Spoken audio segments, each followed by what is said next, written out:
किसी ने क्या खूब कहा है, मंजिल उन्हीं को मिलती है जिनके सपनों में जान होती है। पंख से कुछ नहीं होता, हौसलों से उड़ान होती है। उत्तर प्रदेश में जिला गाजीपुर के देवकली ब्लॉक की रहने वाली होनहार बिटिया काजोल ने यूपीएससी की परीक्षा पास करके जब अपने गांव लौटी तो पूरा गांव खुशी से झूम उठा। उनके स्वागत में डीजे बजे, नगाड़े बजे, ढोल बजे।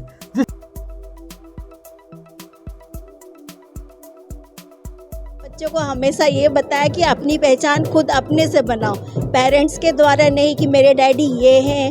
अपनी पहचान खुद करो कि मम्मी पापा उनके द्वारा जाना चाहें। आईएएस की परीक्षा पास करना कितना ही कठिन होता है। जितना भी मटेरियल होता है कोचिंग्स का, स्पेशली करंट अफेयर्स और नोट्स, वो बहुत सारे ऐसे वेबसाइट्स हैं जो फ्री ऑफ कॉस्ट अवेलेबल करवा देते हैं ऑनलाइन। लोग चाहते हैं कि मुझे आईएएस बनना है, मुझे बड़ी बड़ी गाड़ियों में घूमना है, मेरे पीछे फोर्स लगी हो, लेकिन उसके लिए कुछ करना नहीं चाहता। आइए बात करके बताते हैं उन्हीं की जुबानी। दोस्तों, हमने बचपन में पढ़ा था कि करत करत अभ्यास के जड़मति हो तो सुजान, रसरी आवत जात ते सिल पर पड़त निशान। आप देख रहे हैं जिस तरह से पीछे भीड़ दिखाई दे रही है, ये कोई मामूली भीड़ नहीं है, क्योंकि ये भीड़ है तो सिर्फ और सिर्फ गाजीपुर की अफसर बिटिया के लिए। हमारे साथ मौजूद हैं काजोल जी, जो अभी हाल ही में यूपीएससी की परीक्षा क्वालिफाई करके अपने गांव में पधारी हैं। और जिस तरह से उनका स्वागत सम्मान किया जा रहा है, कहीं न कहीं देखने की बात होगी। और साथ साथ जितने भी लोग देख रहे हैं उनके लिए बहुत बड़ा सम्मान होगा, क्योंकि लोग सोच रहे होंगे कि अफसर बिटिया ने किस तरह से पढ़ाई की होगी और किस तरह से अपने कामयाबी को इस तरह से पास किया होगा। तो आइए इन्हीं से बात करते हैं। सबसे पहले आपका स्वागत है। Thank you. आप गाजीपुर की बिटिया हैं और पहले तो तैयारी की है। जी, मैंने अपनी पढ़ाई तैयारी ग्रेजुएशन के बाद शुरू करी थी, तो 1 साल कोचिंग करी थी पूरी, जिसके बाद सेल्फ स्टडी करी थी और उसके बाद एग्ज़ाम्स में अपीयर होना शुरू करा था। जी, तो अभी तैयारी कहाँ से कर रही हैं? कोचिंग मैंने वाजीराम एंड रवि से करी थी और उसके बाद सेल्फ स्टडी चल रही थी, और अभी साथ साथ मास्टर्स भी चल रहा था, तो वो भी मेरी मदद कर रहा था पूरे सब्जेक्ट्स को एक साथ पढ़ने में। सबसे इम्पॉर्टेंट चीज़ तो सेल्फ कॉन्फिडेंस होती है, जहाँ पे आपको किसी और से अपने आप को कम नहीं समझना चाहिए, और जब आपको अवसर मिलता है तो उसका पूरा प्रयोग पूरी क्षमता के साथ करना चाहिए। और जहाँ मतलब अब बहुत सारी ऐसी भी स्कीम्स है जहाँ पे अगर आपके पास मीन्स नहीं है तो भी आपके पास साधन है गवर्नमेंट की तरफ से उन चीज़ों को करने के लिए, तो उनके बारे में जानिए और उनका उपयोग करिए। या तो आपने जब स्टडी शुरुआत की और फिर आप इसके बाद में अभी यूपीएससी की तैयारी कर रही थी, तो उस समय बीच में क्या कुछ अड़चने भी आईं या उस तरह का फेस करने का मौका मिला, तो कैसे? बीच में कोरोना का टाइम आया था, तब हमारी कोचिंग में थोड़ा सा ब्रेक आ गया था, तो फिर वही थोड़ा आइसोलेशन वाला पीरियड हो गया था वो, क्योंकि तब कोई भी नहीं था आसपास। अदरवाइज़ उसके बाद जब हमने एग्ज़ाम्स देना शुरू करा, फिर मास्टर्स भी साथ में चल रहा था, तो दोनों चीज़ों को साथ में बैलेंस कर पाना थोड़ा मुश्किल था। लेकिन कोई मतलब वो चीज़ें भी एक तरीके से हेल्प ही करी हैं, बिकॉज़ अकेले रह के पढ़ रहे थे तो कॉन्सेंट्रेशन वो ज़्यादा हो रहा था, क्योंकि और कुछ करने को भी नहीं था। और मास्टर्स के साथ साथ तो हमारा इंटरडिसिप्लिनरी हो जाता है, तो बाकी सारे सब्जेक्ट्स एक साथ आ जाते हैं, तो वो एक साथ समझ के लिख पाने में बहुत आसानी होती है। तो मतलब तो फिर लगातार जैसे सब्जेक्ट की बात होती है, अभी आपने पिछले समय भी आपने यूपीएससी की आपने क्वालिफाई की थी, तो उसमें क्या उसके बाद क्या किया आपने? नौकरी करी या आपने छोड़ दी? नहीं, अभी तो हमारा वेरिफिकेशन हुआ था, मेडिकल वाला स्टार्टिंग ऑफ द ईयर में हो गया था, और अभी पुलिस वेरिफिकेशन हुआ था, लेकिन ज्वाइनिंग अभी नहीं करी थी पीसीएस वाले पोस्ट की, और उससे पहले ये रिज़ल्ट आ गया है, तो अब ये रहेगा। जी, तो अब एक सवाल ये उठता है कि मम्मी पिताजी का सपोर्ट कितना रहा? बहुत ज़्यादा बहुत ज़्यादा, क्योंकि जब मैंने डिसाइड करा था कि ग्रेजुएशन के बाद मुझे सीधे मास्टर्स नहीं करना है और 1 साल हम कोचिंग लेंगे, तो उसके लिए बहुत सपोर्टिव थे, और फिर उन्होंने मुझे दिल्ली में रहने का भी मौका दिया था ताकि हम उसको कर सकें।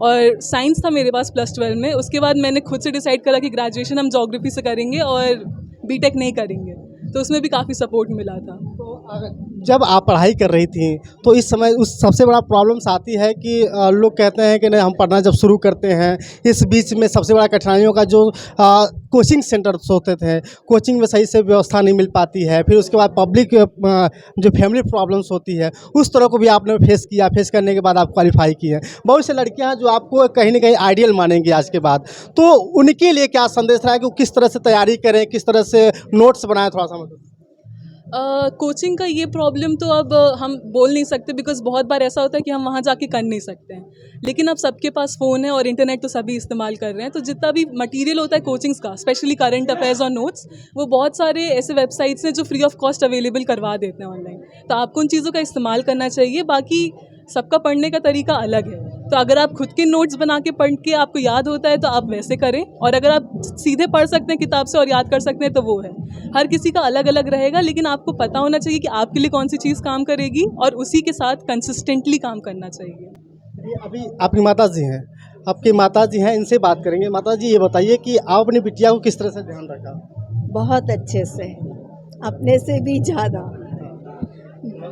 मतलब मेरे लिए दोनों बच्चे मेरे बिल्कुल बराबर हैं, ना मैंने लड़की लड़के में कोई डिफरेंस नहीं किया था, और बहुत ज़्यादा मतलब अपने बच्चों को मैंने अपने से ज़्यादा मतलब उनकी केयर करी और सब करा उन लोगों के लिए। एक सवाल ये उठता है, लोग कहते हैं कि पिताजी, आपके हस्बैंड यानी कि इनके पिताजी किसी जॉब में थे और अभी है भी, जॉब में भी है, तो कहीं ऐसा तो नहीं कि जॉब का ज़्यादा जो है कि बेनिफिट मिला? नहीं नहीं नहीं, ऐसा कुछ नहीं। मैंने अपने बच्चों को हमेशा ये बताया कि अपनी पहचान खुद अपने से बनाओ, पेरेंट्स के द्वारा नहीं कि मेरे डैडी ये हैं। अपनी पहचान खुद करो कि मम्मी पापा उनके द्वारा जाना जाए।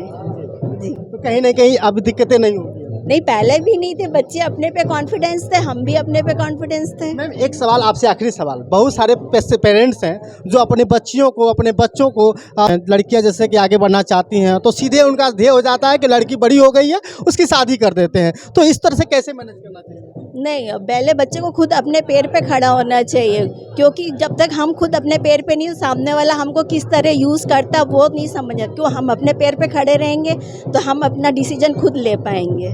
चलिए, अभी हम बता दें कि गाजीपुर ज़िले में एक नया कुछ हो पाया है। आईएएस बिटिया, अफसर बिटिया अपने गांव आई हैं, भीड़ भाड़ है, जिस तरह से लोग देखने के लिए आए हैं, साथ साथ एक अलग खास कुछ मौका मिलेगा अलग अन्य बेटियों को जो जीवन में कुछ करना चाहती हैं। इसीलिए कहते हैं कि बेटी देश की आन है, बेटी देश की मान है।